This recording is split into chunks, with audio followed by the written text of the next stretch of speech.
All right, so we have Andrew Wilkie in the driver's seat today. How you doing, Andrew? I'm going very, very well, although the drive to this point, with you hands-free, hurtling down the road, round the bends, past trucks, was a little unsettling. Yeah, well, I think hurtling's a little harsh, but I felt, I'm pretty confident with the technology, but it does take a little bit to get comfortable with it. Yeah. But thanks very much for coming for a drive today. So we're going to get you set up and then we're going to head back towards Hobart and we'll show you a few things and hopefully have a bit of a chat about clean technology and Let's go. so forth. So yeah, your seat, the front button on the right-hand side will move forward and back. Yeah, I already adjusted that. All good. Just pop your foot on the brake for a sec. So we got... So that released the brake? That's just this is like the key just to unlock it basically. Oh, okay. So now this will adjust your steering wheel. Yep. So you can get that set how you like it. Well, I'd normally come down like that so I could see the instruments, but there's a piece of imitation wood in front of me. Yeah, I think it's actually real. Oh, real? We might even start this video again. We can if you want, but yeah. I can edit it and stuff anyway, so. But the mirrors left and right. Are good the way they are? They're good, and this is manual.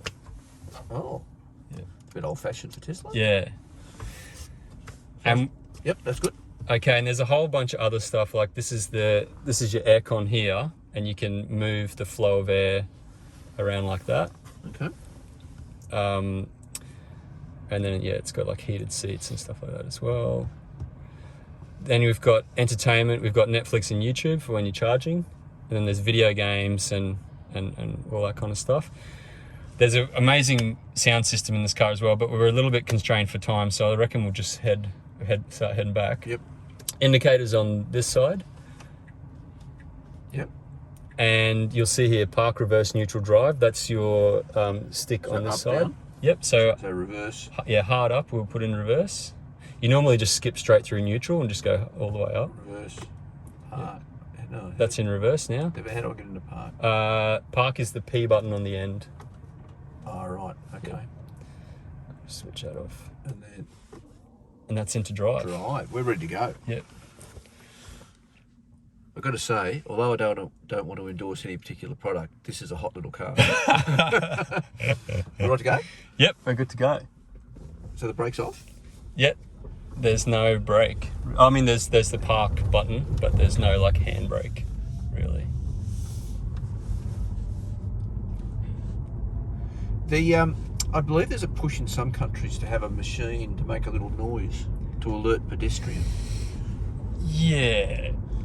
I don't see that catching on, because I think one of the beautiful things about electric vehicles is how quiet they are and how quiet our cities are going to be with them. I think there's a bit of fear around that, but I don't think there's any reports of people being hit by cars from not hearing. It might be just a teething problem in these early days where pedestrians just aren't alert to electric cars. Yeah, that could be it, yeah. How's that feeling? Quite hard on the suspension, but I like that. Yeah. You don't want it wallowing. Do you want to just back it off? If you let off the accelerator, see that green line? Yeah. That's regen braking. Oh, so that's charging the battery? That's charging the battery. So it's using that momentum to charge the battery. And then when it goes black, you're drawing off the battery there. So on a typical, this is probably impossible to answer, but we'll give it a go. On a typical long trip, does it pick up, does it return much energy to the battery? Yeah, I mean, you're recapturing all that power, that energy, which in an internal combustion engine car, you just lose it through the brakes. But might that add 5% to my range or something? Yeah. Has anyone quantified it? It would add a lot. Like if you're on a mountain and you drive to the bottom, okay, you'll have more charge at the bottom than when you started at the top. If you want to just back it off and just put the brakes on, come to a complete stop here. And there's no one coming behind us, so come all the way to a stop. Yep. And now when you're ready, you can do 0 to 100 and just floor it. All the way to the floor, Well, there you go, that was the 90. 90. How did that feel? And the seatbelt tightened up too. Was that meant to do that? Yeah. Just hit it again now. To be clear, this is a 100 kilometre an hour road. Ready to go? Right, Fran?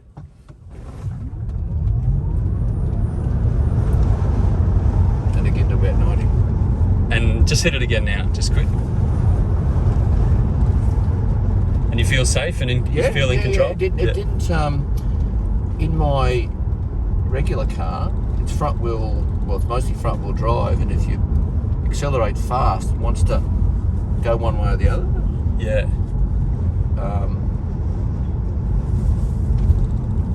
Yeah, a big part of that is the where the battery pack is. Yep. So this is your battery pack here in the floor, and that means the center of gravity is down really low. Yeah. And it's right in the center So of it's the a vehicle. low car, low centre of gravity, and it's all-wheel drive? All-wheel drive, yep. And because they're electric motors, you're able to get a lot more precision with traction control. Yep. So it's so much more responsive because it's electric. Yep. Yeah. It feels really sure-footed. Really, really sure-footed. I think I'd feel fairly confident, or I'd be more confident in, on a slippery road, windy road, wet road. Yeah, and we'll go through a bit of a windy road here, and you'll feel, even as we go around the corner, you'll feel how flat it is. There's no roll. Yep. And again, Well, it's got a lot of weight in the bottom. What were those batteries weigh? The car weighs 1.8 tons. Really? Yeah, and that's because of the battery pack mainly. So that there is a lot of weight in the battery pack. Well, in the old days, we used to put a couple of bags of cement in the back of the station wagon Really? to help it stay on the road better. Yeah, wow. I think this company's gone much more than that. Yeah. No, that feels really comfy to drive. Yeah. Very, very comfy to drive. So you've got 348 kilometres left in the battery. Yep. So, so you've done about 100 kilometres of driving. How accurate is that? It's quite accurate. So it'll change depending on your driving style. Yep. If you're doing a lot of hooning, you'll chew the battery a bit faster. Whereas if you're taking it steady, then you'll get more mileage out of it. Basically, that's just giving you a beep when you come close to the line. Well, I'm pottering along here around 80 kilometres an hour. You'd get a full range out of that, wouldn't you? Yeah, for sure. And it's a reasonably flat road. Yep. Yeah, the road surface does make a big difference. I noticed when I was up in central Queensland, rough roads were chewing the battery a lot faster. But that'd be the same as chewing more petrol. So are you staying at a house tonight or a hotel? I'm just Airbnb-ing it while I'm down in Tassie. So how will you charge this? I've been charging at T-Mag at the museum. Oh, okay. Yeah, Have they got a fast charger? Yeah, there's a fast charger there. It's free actually. Oh, really? Yeah. So how long will this take on a fast charger? The one at T-Mag gets like between 200 to 300 kilometers per hour. So it'll take an hour and a half to charge there. Just wander into the cafe, read the paper. Yeah, or watch a YouTube or whatever here. But the Tesla supercharging stations, the version 2 Tesla supercharging stations are getting around 800 kilometers an hour. Wow. And the version 3, they've just installed 2 version 3s in Australia. One of them's in Devonport. Yep. It's getting 1,500 kilometers an hour. So in 20 minutes, you can get a 500 kilometer charge at a Tesla version 3 Well, if you supercharger. pulled up at a contemporary roadhouse, and while the driver's recharging, the family goes in, uses the toilet, gets a soft drink, fusses about for a bit.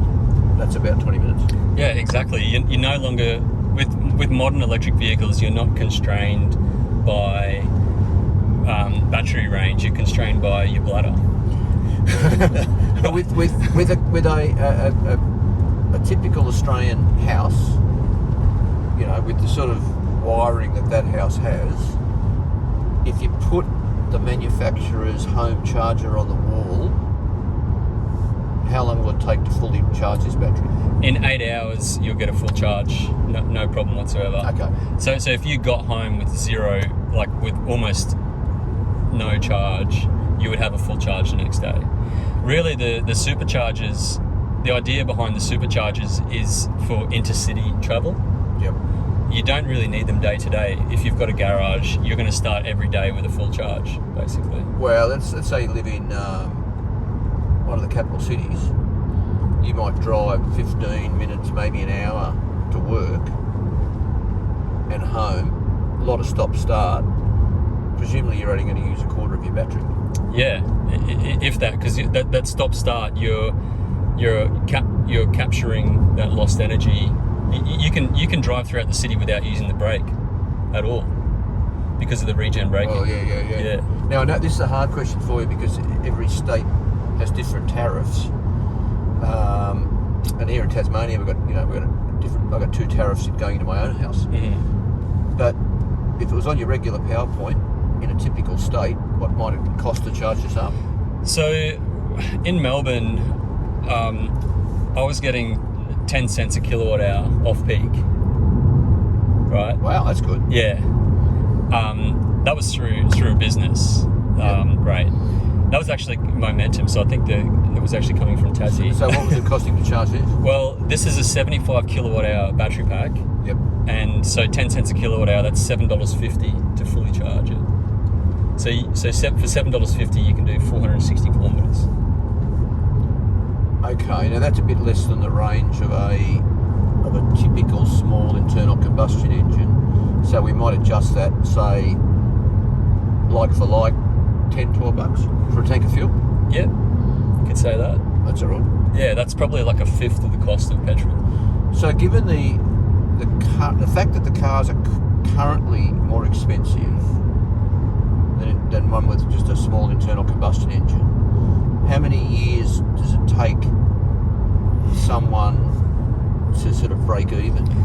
There's a few other factors in there as well because there's no servicing on these vehicles. None at all? No, there's no service schedule. Nothing at all. Even don't you check the bearings or something? No, there's no bearing check. There's you have to refill the windscreen wiper fluid and check the tyres. Oh, we won't count that. Yeah, but I mean I can show you the maintenance schedule here if you want. Owner's manual. Well, including there's tyre wear. Tyre wear. But there's no. Here we go. Service intervals. Brake fluid health check every 2 years. Air conditioning 6 years. Cabin air filter every 2 years. Clean lubricate brake calipers every 20,000 kilometres. Rotate tyres every 10,000 or blah blah blah. That's so it. Could we guess that? And I'm just plucking figures here, but rough order of magnitude, the servicing cost of an electric vehicle might be 20% of an internal combustion engine. Yeah, I would say less than 10%. Less than 10%. Yeah. There's a guy who's done 400,000 kilometres in a Model S with the same brake calipers. Wow. One of the issues with, of course, the Prius, which I suppose is one of the first widely used hybrid vehicles, not all electric, of course, but those batteries didn't last very long. I think I'm sure some of your viewers will pick holes all through this, but was it 10 years or something? Yeah, I've heard that as well, that that other battery packs degrade quicker, but the companies that are on the cutting edge of this, such as Tesla, they've made huge advancements in their battery packs. Yep. The durability and the lifetime of the. Well, if you don't have to worry about the batteries and the life of the car, that's another game changer compared to the early hybrids and all electrics. The life of the battery. Yeah, absolutely. It's always been a worrying point for people to buy an electric car is how long will the battery pack last, etc. Yep. The new Tesla battery packs will do 1 million miles, so 1.6 million kilometers. So that'll last you the rest of your life, basically. And we're seeing that reflected in the depreciation rates. There are 3-year-old Model 3s in the US that they've only depreciated on average by 5% over 3 years from their new value. Wow. One of the issues for me personally is I have 2 daughters and 3 stepsons. So when the whole family's in the car together, we need a 7-seater. Mm-hmm. So that's why I'm I've got a confession to make. I'm about to take delivery of a Toyota 7-seater hybrid.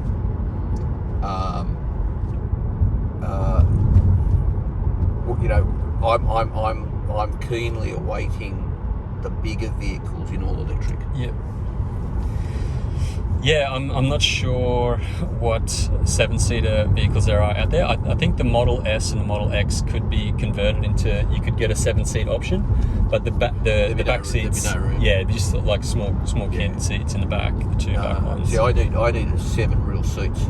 Yeah. Because the kids range from 11 to 14. Yep. Or you could get two 5-seaters. Well, I'm hoping that this hybrid that I'm about to take delivery of, I'm hoping that will be my last non-all EV. Yep. And I think there's every chance of that, actually. The way things are developing so fast. Yeah, absolutely. I think if you'd be crazy to buy an internal combustion engine vehicle now with the way things are going, but we're going to see a glut of internal combustion engine vehicles on the second-hand market, already happening overseas. In countries that are really going hard on electric and with really good public policy, which can only be driven by really strong government, genuinely green credentials. What are their policies with the old petrol and diesel cars? Is it a case of steering people towards electric and the old cars will just eventually disappear? Yeah, I mean, we always talk about Norway when we talk about who's doing the best on EVs, and as we were saying earlier, they're almost at 80% new vehicles electric in Norway. 80%? Yeah.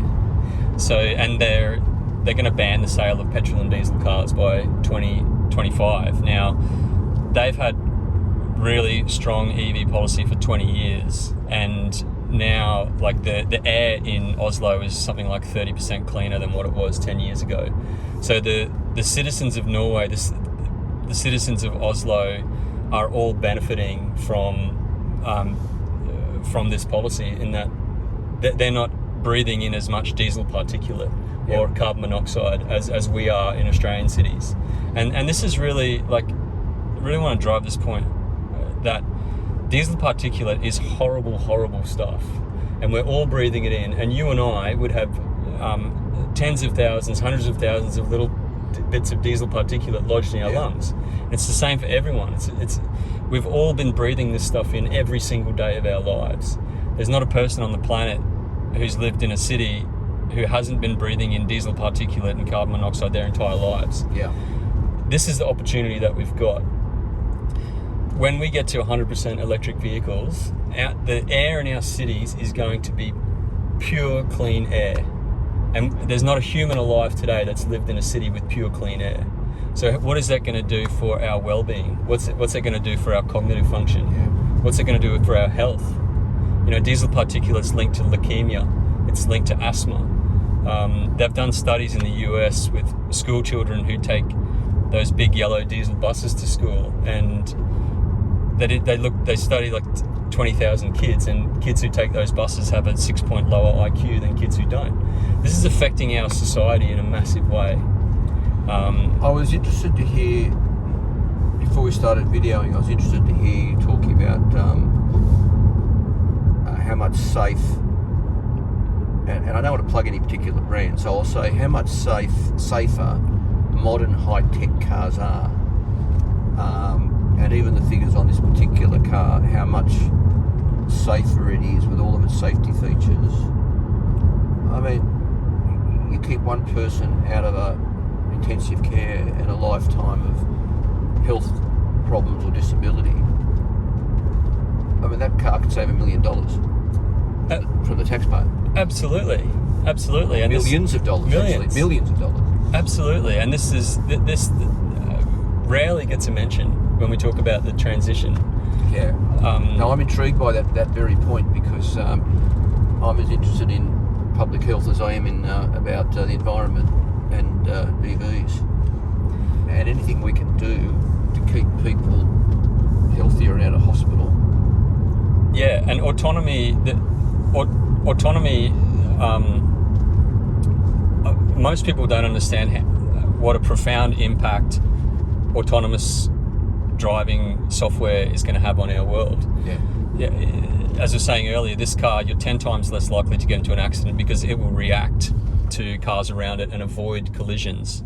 So if you've got 10 times less accidents, you've got 10 times less deaths, you've got a 10-fold reduction in the road toll. Yeah. You've got 10 times less people going into emergency wards. You've got 10 times less trauma in families who've lost loved ones around the country. What does that do for our psyche? What does that do for our mental health? And that's only going to get even better. That's 10 times at the moment. With a software update over the next 2 years, it might be 100 times less likely. Yeah. It's not linear. This technology is accelerating exponentially. Yeah. It's an interesting connection between EV and autonomous and these new technologies. I mean, strictly speaking, they don't have to be connected to an EV. I mean, you could have a whole lot of amazing safety features on a car with an internal combustion engine.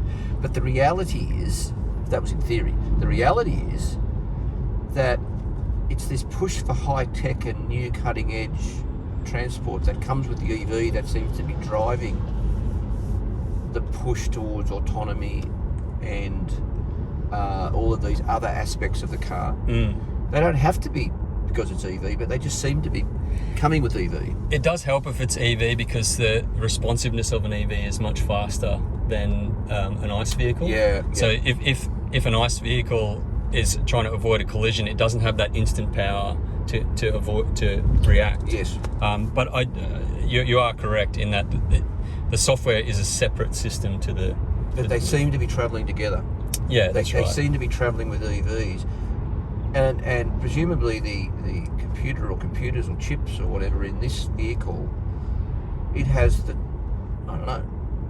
grunt, the technical grunt, to, as you described to me, to see and understand and respond to, to see and understand an accident approaching. Yeah. And it has the responsiveness through electric motors to instantly respond in a mechanical way. Exactly. I don't know if I described that very well. No, you nailed it. Yeah. Yeah. So it's more than coincidence that safety is improving rapidly with EVs. Yeah.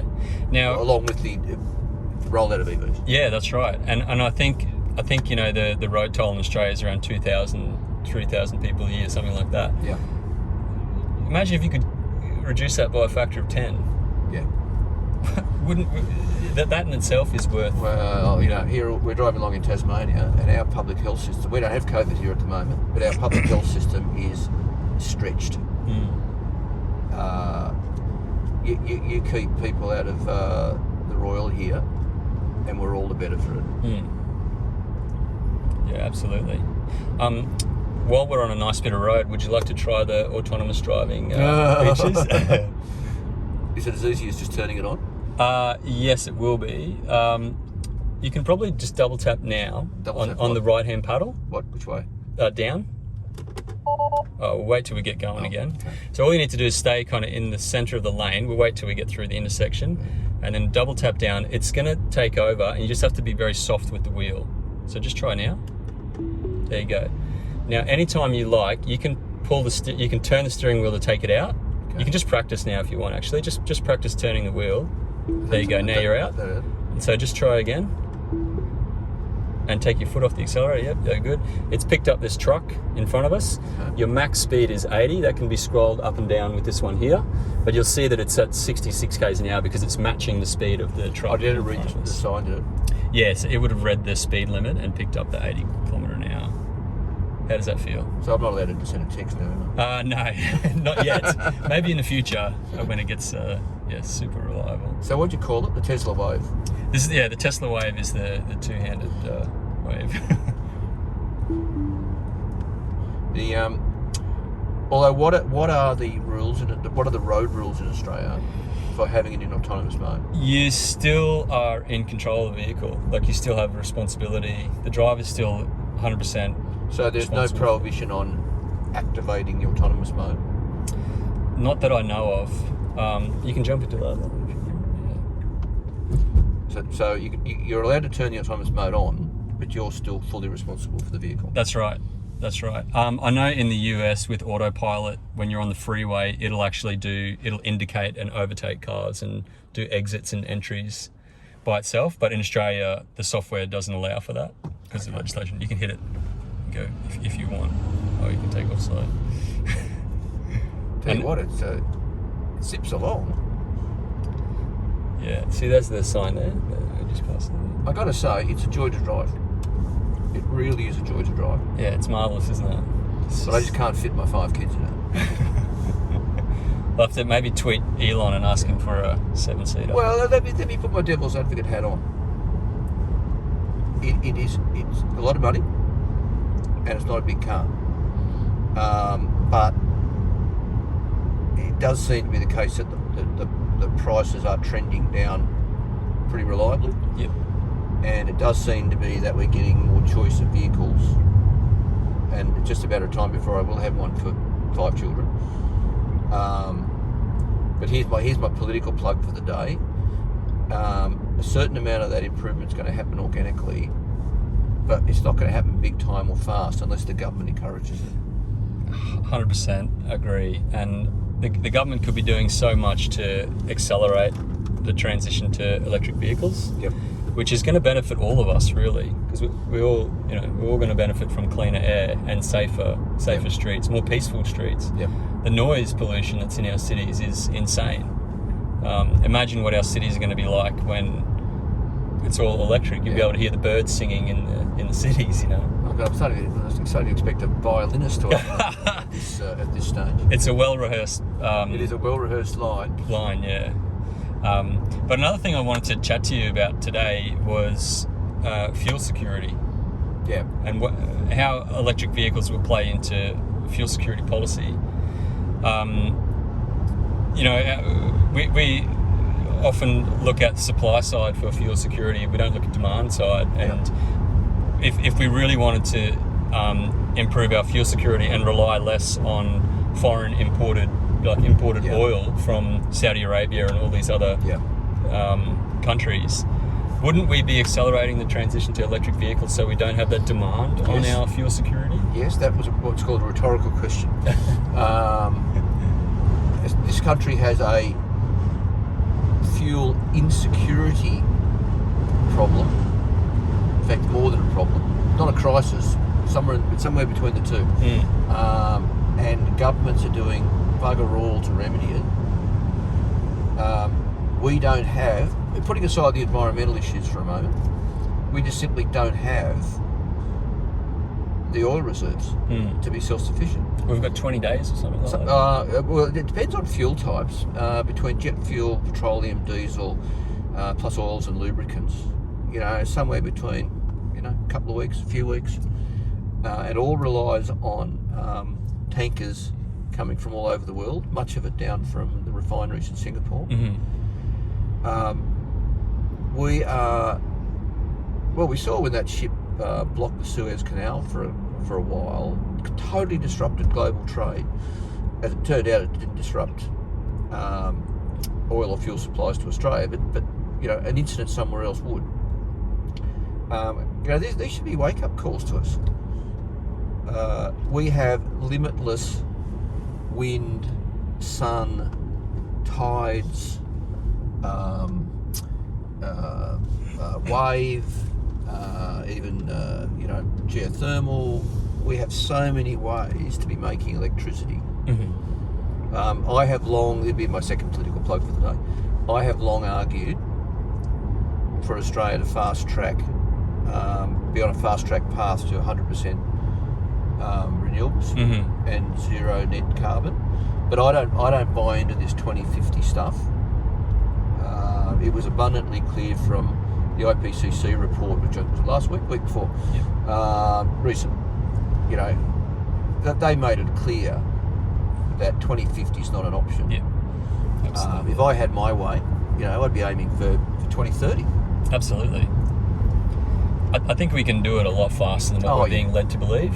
Absolutely. Yeah.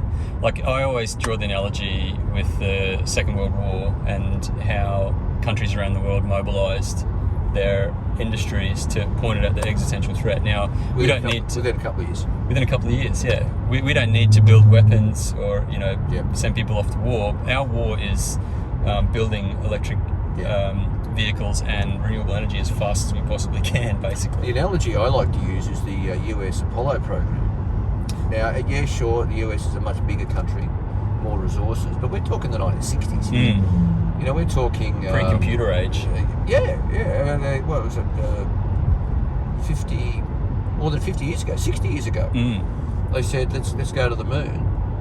And in under a decade they did, with the computer power of what we today recognise as I don't know, not even a pocket calculator. A Nokia or something. Yeah, like the pocket calculator I bought when I was in school in the 70s. Yeah.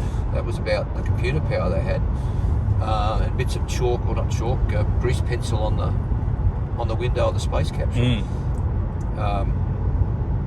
I think we're not visionary enough, and we're not ambitious enough. Well, a lot of the community are. Governments aren't visionary enough or ambitious enough. They're not prepared to take risks.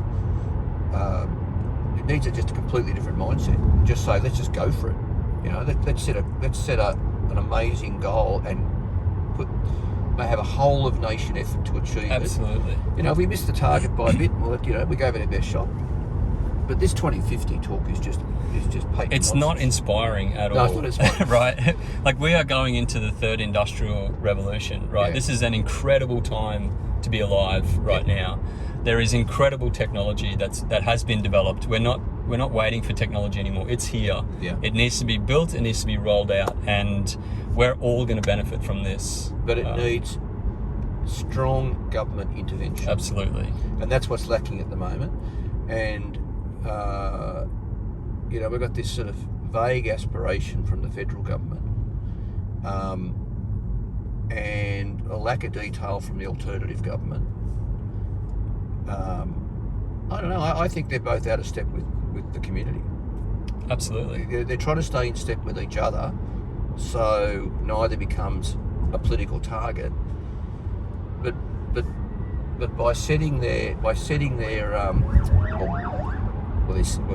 by coming up with their settings based on the other party's policy, they've completely lost sight of what the community wants. Exactly. Talk about Apollo. This ain't rocket science. This is just a smart car. With a very impressive battery, I got to add. I'm really impressed by the life of the batteries now. Yeah, it's come a long way in the last few years. Can you plug this car into your house to send power to the house? I'm not sure if you can. This one you potentially can.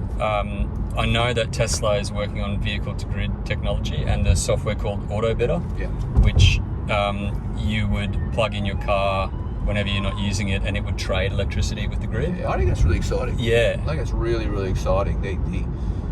That you don't need a battery on the wall of your house anymore if the car's in the driveway.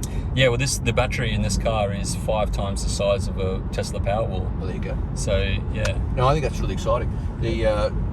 So you can have cells on top of on the roof. You might have a battery on the wall just to capture that energy through the day while your car's out. When your car comes home, whatever power's left just goes into your house. Yeah, or you might set the car to say don't go below this amount. You might travel 50 k's a day, and you might set the software to be like don't go under 200 kilometers on charge. Other than that, you can trade. You can actually make money. So you can buy electricity because of the intermittency of renewable energy. Yeah. Sometimes when there's a lot of renewable energy, the wholesale price, not the Tesla, the wholesale price actually goes negative. So you could theoretically get paid to take electricity into the battery, and then pay it to sell it back out again. Well, it's a bit like Tasmania with the Basslink. We buy and sell power down Basslink depending on the best spot price. The problem with that is far too often we're buying dirty power from Victoria because it's cheap. Yeah. It's great when we sell our renewable energy to Victoria because the spot price is high. But the good is undone when we then buy the cheap power at other times. Yeah, but I understand Tassie wants to go 200%. Yeah, is that right? That is the government's. Well, that's what that's their plan, which I fully support. I think it's really exciting to think Tassie could be 200% renewable. So that gives us so much redundancy for our own needs and the capacity to export a shed load of power to the mainland. Absolutely, and then Tassie is not only 100% renewable down here. You're then undercutting fossil fuel industry on the mainland. Yeah. So you're impacting the mainland emissions from down here in Tassie, Absolutely. which is awesome. There are a few teething problems. Some of the locations for wind farms are controversial. Exactly what pumped hydro looks like remains to be seen. So there's still a lot of questions to be answered, but I think the principle of us in an environmentally sensible way becoming 200% renewable, I just think that's fabulous. Absolutely fabulous. Yep. I mean, I know the construction of the dams in Tasmania years ago now. The hydro put in all the dams. I mean, that was controversial. One of the most controversial dams, of course, the Gordon Franklin, was stopped. Sorry to interrupt. Where am I going? Well, if you want, we can go into the charging station here. We can finish up there. We can pull in and then we can chat for a bit.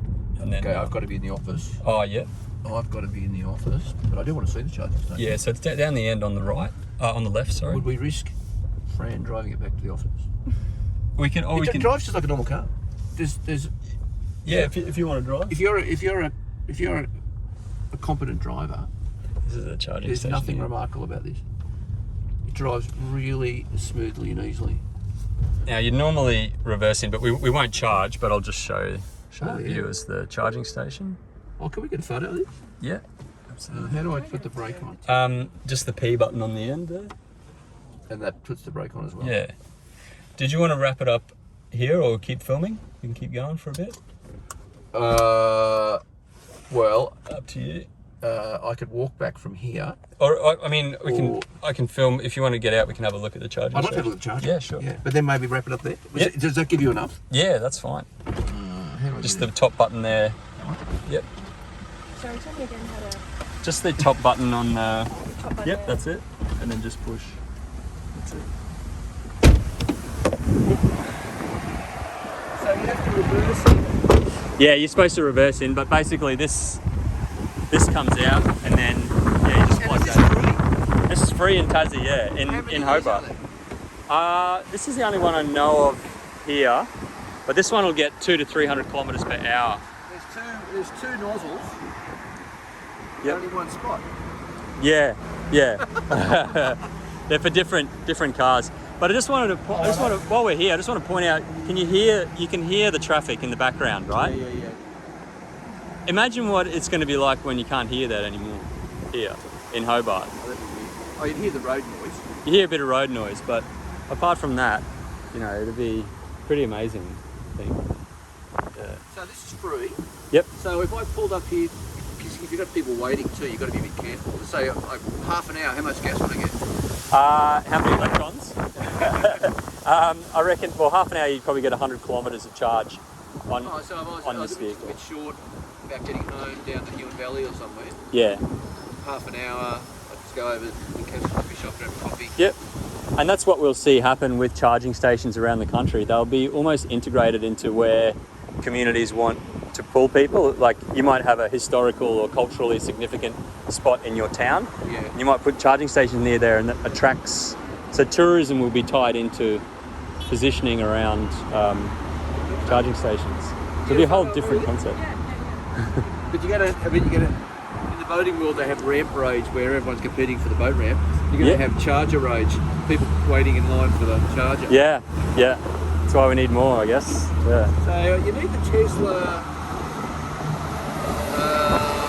Tesla logo in there. We might wrap up the video for now. Why don't we wrap? I can actually walk. I actually want to drop into Service Tasmania. Yep. So if I walk from here, that's good. Do you mind walking from here or get Dan to drop you off?